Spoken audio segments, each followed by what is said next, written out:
Hello, everybody, and welcome back to another episode of Deconstructing the Narrative. My name is Erica Seha, and I'm a content creator here with SADA Collective, and I am also your host for this series. So today I have with me Sophie. Hi, Sophie. How are you?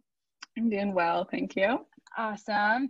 So, Sophie, can you kind of start by giving us a little bit of an intro to like what you do and your background? Mm-hmm. Yeah, so I am the founder and creator of the SADA Collective, which is an online and print magazine. We're also kind of a creative platform. So we put out 4 editorial magazines a year, and we also do a bunch of seasonal zines featuring the work of our audience. And we just do a lot of content with various creators. Awesome. And I know you mentioned you guys work on a couple editorial magazines. So what kind of like theme are all of those focused on? Are you guys just kind of doing a plethora of work, or is there kind of a specific theme that you guys are focusing on within those publications? Yeah, so we stick to just kind of creatives of all sorts. It's a lot of musical artists as well as visual artists. Awesome. All of the photography we feature is film photography. So we Amazing. also work and feature with some film photographers. The issue of our upcoming issue is Unity. So some things tie around that and our submissions tie around that. But yeah, we try to keep it as open-ended as possible and just featuring creatives of any kind of avenue, really. Awesome. And for like the selection process, do you guys kind of pull from a pool of creatives that you guys have under the collective, or do you guys kind of do like, I guess like contests or some sort of way of kind of gathering people to join in?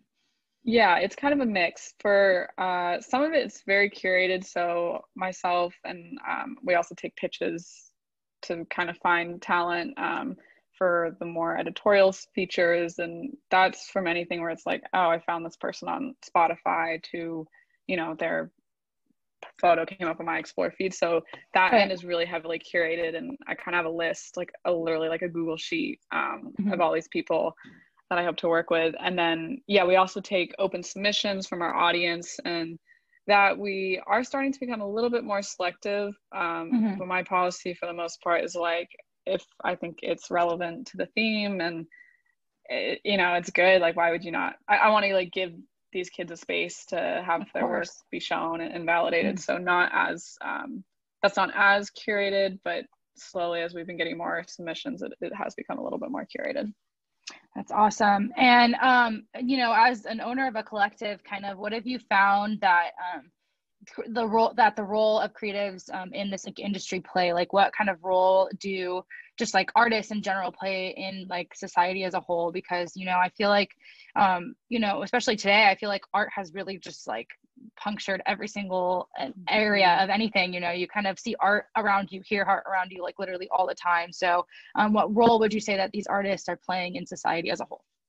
I think artists now play like every role pretty much. Like they're the doers. They're everything from like the think tank to the people that are actually bringing the ideas to life, to the people that are then marketing them, to then the people consuming them. And I think we see creativity and these artists like in every industry and job.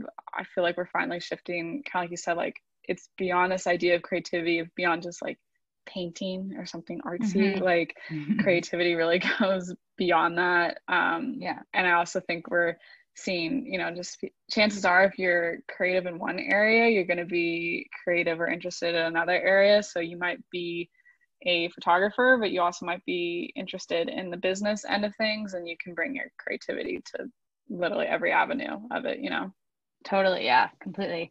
And I kind of wanted to delve deeper into like your background. I know we're talking a lot about like what you do with your collective and stuff, but kind of, I guess just kind of give us like a background on what led you to kind of wanting to do a collective, and have you worked on, or do you work on any of your own art as well on the side?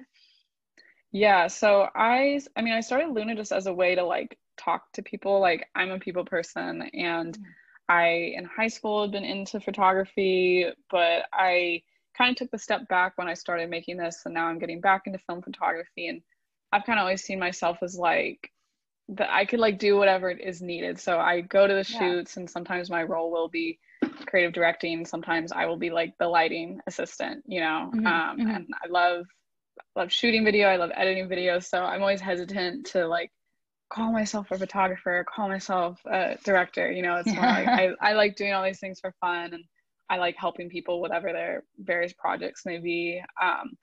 but I guess in more of like my background, like I graduated with a degree in public relations and music industry. So I wanted to keep things broad, because I like the entertainment industry, but I didn't want to like just get my degree in one thing. And I feel like through that, I'm able to bring that to a lot of different fields. And right now I'm getting my master's in digital social media. So with that, like, once again, able to, I just feel like with anything with marketing and social media, like that just applies everywhere. And going back to our earlier question, like there is a lot of creativity in that. And that's what they really emphasize. There's definitely the analytical side, but I think it's a cool industry and job to really bring like a fresh mind pretty much every day to every project. 100%. And was there any sort of like instance or like inspiration moment for you that you decided that this was something that you wanted to do, was to work with other creatives versus kind of narrowing into your own like creative path? Yeah, it was my sophomore year of college. I would just watch like a lot of music videos because I really like music videos. And at that time I was just getting more into, I guess, learning more about artists like that I would listen to, but I was just getting more into them like as a whole and their visual end of work and them as a person themselves. And I just like really wanted to find a way to like cover all of these cool people like in my personal life. I think, and I don't mean to say this in an annoying way, but I've always seen myself as like a curator, like a tastemaker. And I know everyone says that about themselves, but I kind of like, people would always kind of come to me for recommendations for music and stuff like that. And I wanted to translate that into something more legitimate and be able to like, in theory, use my taste to like put someone on and hopefully like give people a space for them to like actually go somewhere. Like I just feel like if you're talented, like I want it's like if I fuck with you, then like I want everyone to. And also because I am interested in a lot of creative things, both from like design to photo to the marketing end, I just found this as a way to bring in everything. So instead of it being like my daytime job where I just handle one aspect, like I just handle marketing, this was a way for me to get my hands on like everything, but also because I'm not like an expert at all these things, I'm still able to like work with photographers and designers that know what they're doing, and I can still like play around with it and express myself in that way still too. Oh, that's awesome. And is there like a specific person that you've like worked with so far that has just been like really like inspired you at all, like, you know, more than I guess like the others, or is there someone specific who you would like to work with and feature on your collective that just really inspires you? That's a tough one. Someone that we've worked with that I've been really inspired by was Sage Adams, who I just am really inspired by like their role in the creative community, especially for those people of color. Like they were really amazing to work with. And for the shoot, they kind of had said ahead of time, like, this is a bit outside of my comfort zone. And I always want to like make people comfortable, but I really appreciated them doing that. And it was definitely different. It was the first time we had done a more legitimate shoot as well. And that issue of the magazine, just everything had been stepped up. So Sage really like, it was very fitting for the time. It was like, okay, we're working with bigger talent. This is someone that I like genuinely I respect everyone that we've worked with, but I think it marked like a new chapter. And then like Dream collaborate with, like I said earlier, I literally have like a Google sheet of a million people, but I'm gonna have to go with Tyler the Creator. Like, I mean, I know it's a classic answer, like everyone loves his music, like growing up with that, but I really admire him for like everything beyond his music, I guess. I feel like he truly has broken down like all the walls for creatives to do anything. Like you want to make a music festival, go for it. You want to collaborate with literally an ice cream brand, like go for it. So I just feel like he's a visionary in that sense. And he has also, I think he's a good example of like rebranding, and like even though he's been around for so long, like he's been able to keep the respect of like the OG fans, but then tap into a new audience. It's like, just because you start, like you put yourself out there when you're a kid, that doesn't mean like that's who you're always going to be. And I think that's hard for people to understand. Like if you've been around for 10 years, like I started when I was 19, like when I'm 29, is it going to be the same? Like no. And I think he's a good example of that. So yeah, I'll be Tyler. I feel like everyone, like that's like a classic answer. But, I think he's just like truly visionary. Like, there's a reason behind that.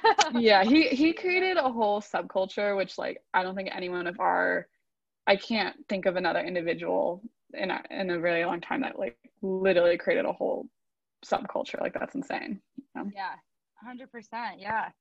And where do you find inspiration for like gathering, I guess, like the talent that you've gathered? Do you find that through like, just like you said, I know you mentioned you just look through Instagram a lot, but are there any other sources like like speaking with people, or do you go to like events or galleries, or kind of where, like in the, I guess in the outside world, are you finding inspiration to kind of gather talent for your collective?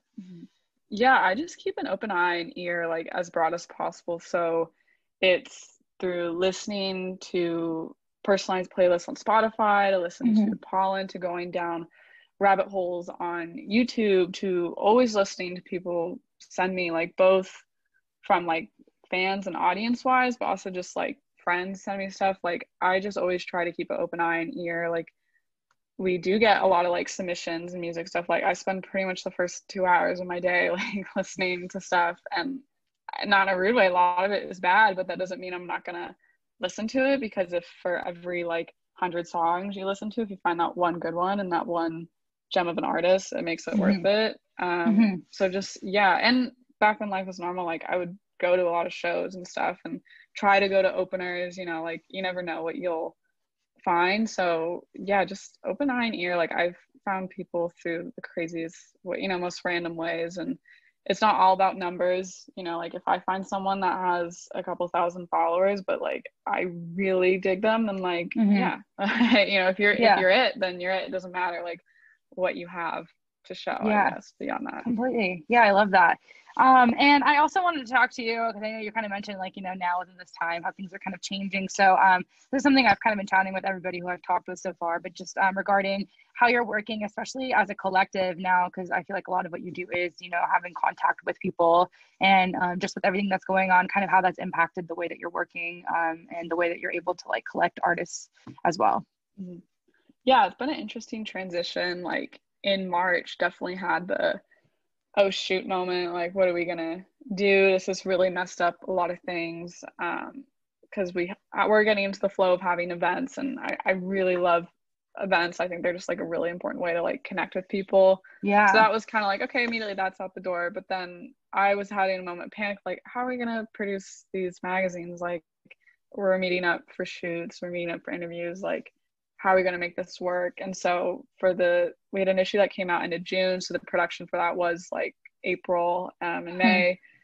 And I decided to switch to doing, the main talent would be photographers, and they would do self-portraits, because like original content is really important for me for the magazine. Like I don't want to be working with provided photos. Like having the shoots and having this created content is like really important to me. So that we just kind of adapted, and for this past issue or that's coming out soon, like we were able to have shoots, but just were really like cautious and safe about it, and like that was definitely everyone's priority, and I just gave it a lot longer of a timeline than I usually would, because everyone needed to be flexible, which is fine. And I think my attitude, and I just felt this way in my personal life, like March and April is important to have the like, oh crap, like everything sucks type of moment, so that we could get to the point where it's like, okay, where's the opportunity in this? Like, yes, it sucks we can't go to certain things, but also at the same time, there's a whole new audience at home consuming. Like, let's give them content. Let's like really tap into this community. Like people, I think, are more supportive than ever. So yeah, now we've been able to turn this in. There's still some things that are on pause, like events and video stuff, but I think it's definitely possible to do things.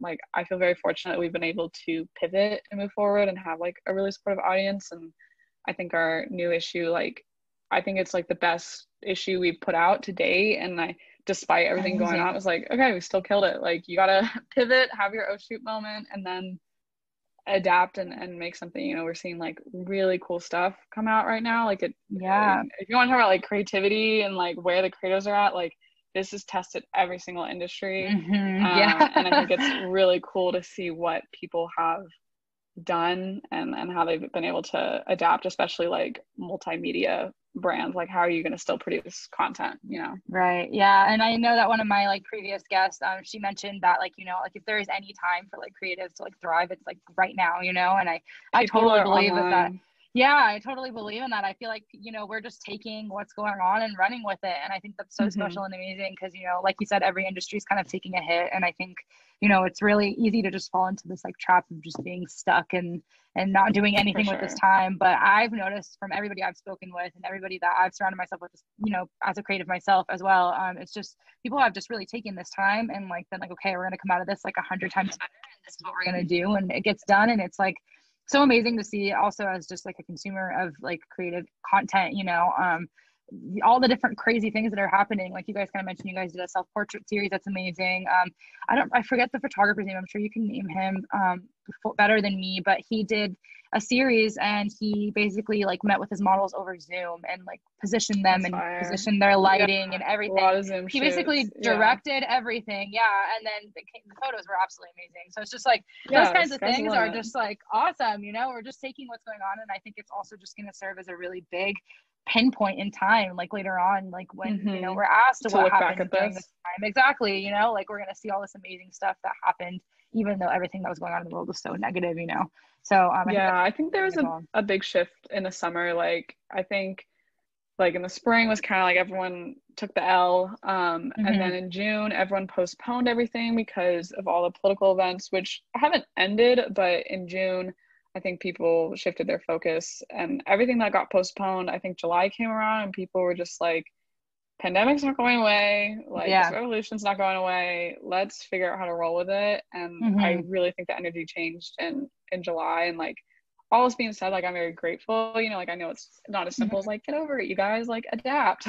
Like I'm very aware of everything, but at the same time it is really inspiring to see like how people have adapted and what they're able to do. And I think it's also a lot more meaningful. Like it's forced everyone to be more meaningful in what they're creating and their concepts. Like I just think it's made everyone be more reflective as like themselves as a individual and artist. Totally. I completely agree. Yeah, it's really amazing time. It's really cool to like be able to be around to witness this and everything. To be a consumer. And just speak with like a lot of creatives as well and kind of get their 2 cents on what's going on, because I feel like everybody's kind of aligned in the same thing of like we're talking about this, just like you just being able to utilize this time and make something amazing out of it, and it's been really amazing to kind of hear from everybody that like they're all taking this time like that, so that's awesome. Turn it into something positive. Like, exactly. This is the reality. We just gotta learn to live with it and make, keep creating. Yeah, still do cool shit. Yeah. Awesome. And then what message, like what is like is there a specific message that you really hope that you will leave behind, I guess, once you're gone and your collective is still around? And is there something specific that you hope people will kind of take from everything that you've done throughout your lifetime? Yeah, I guess I mean, first of all, I know it's super cheesy, but like you can really do anything, like especially now more than ever, because resources, like everything is more accessible than ever. And I think the blueprint for a lot of things has been laid. So I just really believe like if you work hard and are like a good person, like the rest will come your way. Like, but you have to play both parts. So like you can dream something, but you have to also act on it. Like nothing's going to be handed to you, unfortunately. So, but if it really is your passion, then it should just all come naturally. And also I think we have really seen this shift the past couple of years in the creative community as a whole. Like stop viewing your peers as competition and like instead view these people as people to collaborate with and bring up with you. I never understood that concept. Like we can all get the bag. It's not like I've just always been like very happy to help and give any like resources. Like we recently started a publication network, and it's just like a way for other magazines and zines to like come together. And it's like I want to provide any resources possible. Like I'll give you the blueprint. Like I'm not threatened because I could give you the tools, but I know you won't make the same thing as me because like we're just like, different like, minds. People. Yeah, it's just like that's the best part is like we can all start at the same stage and end up different places. Like I think that we're seeing that change, and I'm glad because like we're not in competition. Like there doesn't need to be competition in the arts because there are plenty of people to consume it. Right. I think that's really great advice. Yeah. And I think, like you're saying, that aspect of collaboration is so important. And I feel like you're right. A lot of people really do see it as competition, and they, want to just like, be against your peers, you know, and I think that's so detrimental to everything that the like, art what's community up is with supposed to that? be about. You know what I mean? Like the whole Yeah. part of art is I feel personally is inclusivity, and it is, you know, that connection with other people. And, you know, when you create art, the whole reason you're creating art is to make a connection with someone else through your piece. So I think the ability to also make a connection with someone else who is also creating and come out with something that's amazing, that's going to hit people, you know, it's like two amazing lines going together, you know. It's two is always better than one. Other. Yeah, exactly. You're able to feed. I feel like the times that I've worked, I mean, what's so nice about everything that I get to do is like I am constantly working with people, and it's been always cool, especially on like, even like a good example is our last in-person event was an art gallery that I did with my friend Helene, and like I had my own ideas and she had her own ideas, and when we're able to come together, like what we created together was just so different than what we would have done on our own. And I think, and it was like better, you know, and that's what's cool is like, even if you just take like a little bit of of people you work with, like it's able to really translate into something bigger than that, you know. It's like, just, it's going back to like keeping an open mind, like, and always listening to what people have to say, and playing around with like any ideas that come up, you know. Totally. Yeah, I think that's great advice. And I think, you know, we all just kind of need to recenter, especially during this time when everyone's, you know, we're just struggling to get connection at all. So just being able to utilize the connection that we do have is really important. Awesome. And then lastly before my fun question, but just last big question I wanted to see was like what would be like, you know, I feel like you would be, you know, better than anybody to ask this, but what would be like the best advice you would give to a creative who's starting out like in the industry, in any niche of the creative industry, just like what's the best piece of advice that you've noticed just from working with so many creatives that you would lend a hand to someone? Yeah, it is interesting too, because I've like really fortunate I've gotten to work with people at like all different tiers, and I have the same takeaway from artists that are just signed or like just starting off, or maybe just signed, to artists that are like, you know, at major labels. And I come to the same conclusion of like, know yourself and know what you want. Like you need to be really secure in your vision and message. Like as more people pay attention to what you're doing and more people try to get on board, like it's important to stay grounded in that vision. And if you're lucky enough to have people, you know, that want to help with you and with your ideas and whatever, like that's awesome. And I still go back to like keeping an open mind thing. But at the end of the day, like, you know, no one has your back like you do, and no one sees your vision like you do. And so don't be afraid to like stand up for that. And in particular for like women, especially in this industry, or just anyone really that's not like a white male, like being firm in that voice, I think is extra important. Like something that I really had to learn, especially the past year. Like I feel like as the ladies in the industry, like when you are firm, like you're seen as a bitch, which is just like really been hard for me to get past. And I guess my conclusion, because I really feel like I've only started getting more like firm the past year, because I know it's like, oh, she's like a young girl, like friendly, and then I have to go like business mode. And I guess I've kind of learned like like there are worse things in life than being called a bitch, like, or someone think, you know what I mean, like whatever. And as much as you probably want to be friends with everyone, like I do, like not everyone is out there to be your friend, and that's fine. Like stand secure in your message, your movement, your vision, like whatever it is. And it's not a bitch, it's boss bitch. So yeah, exactly. That's what you gotta tell her. I really only had that realization this past year. I'm like, what about it?